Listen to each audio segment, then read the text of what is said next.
আমার ঠিক পেছনে কাইতা স্টেডিয়াম কিন্তু আলো ঝলমলে, রাতের সৌন্দর্য সত্যি হার মানায়।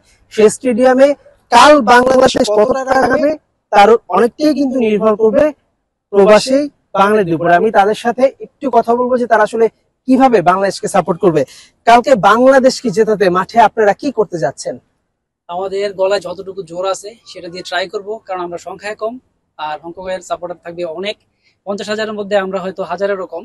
তো আমরা আমাদের সর্বোচ্চ চেষ্টাটা করব, বাংলাদেশের ফ্ল্যাগ হাতে নিয়ে যতটা পারি আমরা চিৎকার করব। বাংলাদেশ কি ভয় পাবে না আপনারা তাদের পাশে আছেন? না, ভয় পাওয়ার তো কোনো কারণ নাই। আমরা তো আছি, বউ বাচ্চা সবাইকে নিয়ে আসবো, সবাই মিলে গলা ফাটে চিৎকার করবো, বাংলাদেশকে সাপোর্ট করবো, কোনো সন্দেহ নেই। ইনশাল্লাহ আমরা আশা করতেছি বাংলাদেশ জয় নিয়ে এখান থেকে আমরা মাঠ থেকে বের হবো। প্রস্তুতি কি কি নিয়েছেন, কি কি থাকবে মাঠে কালকে আপনাদের বাংলাদেশকে সমর্থন জোগাতে? আমরা বাংলাদেশকে সমর্থন জোগাতে সব থেকে যেটা ইম্পর্টেন্ট, যে আমাদের প্রবাসী আমরা যে সংখ্যা রয়েছে 1000-এর উপরে, আমাদের সবাইকে আমরা টিকিট পৌঁছে দিয়েছি যাতে করে প্রতিটা মেম্বার কালকে এখানে আসতে পারে এবং সদল বলে সব পরিবারে সবাই আমরা বাংলাদেশ থেকে জার্সি নিয়ে আসছি। আমাদের ম্যাক্সি জার্সি অনেকেই স্পন্সর করেছে, ও একজন তার মধ্যে। তো আমাদের জাতীয় পতাকা এবং সর্বোচ্চ আমাদের প্রস্তুতি হচ্ছে আমাদের মনের আনন্দ এবং আমাদের উৎসাহ এবং আমাদের উদ্দীপনা, যেটা আমরা গত ম্যাচে আমরা জিতেই আমরা শেষ মুহূর্তে হেরে গেলাম, সেই দুঃখটা আমাদের মাঝে রয়েছে।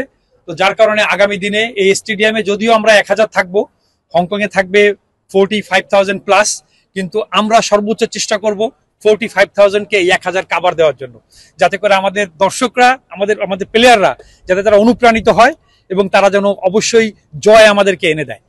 বাংলাদেশের জন্য একটা চিৎকার হবে তো ইনশাআল্লাহ। একবার কি বাংলাদেশের আওয়াজটা আমরা শুনতে চাচ্ছিলাম?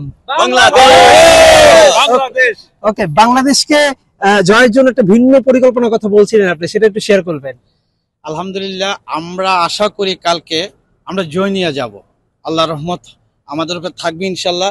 আর আমরা যে বাঙালি এখানে, আমাদের প্রেসিডেন্ট সাহেব বললো 900 থেকে 1000 আছে, ইনশাল্লাহ যারা 50,000 দর্শকের সাথে আমরা 900 থেকে 1000 দর্শক যারা আছে, আমরা চিৎকার করে বলবো আমাদের হামজা আছে, আমাদের শুভসম আছে, ইনশাল্লাহ কাল আমরা জয় নিয়ে ফিরবো।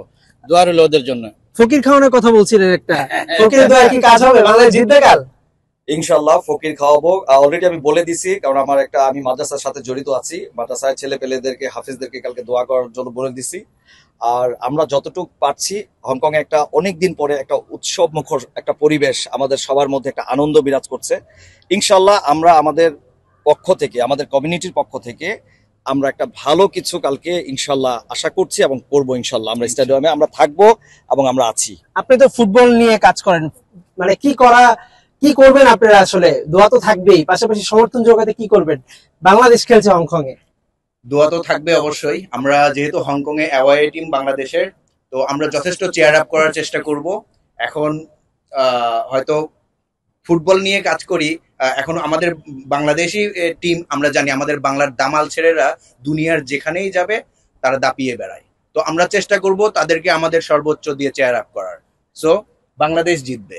ওকে, যেমনটা বলছিল দর্শকরা যে বাঙালি দর্শক বা বাংলাদেশের সাপোর্টার কিন্তু চাঁদে গেলেও দেখা মেলে, এবং এই হংকং এসেও দেখা মিললো কিছু খুবই সামান্য। কালকে তারা বাংলাদেশের হয়ে গলাবাজি করবেন, বাংলাদেশের সাপোর্ট করবেন। কাইতা স্টেডিয়াম থেকে Mehedi Naim, Jamuna sports, Hong Kong, China.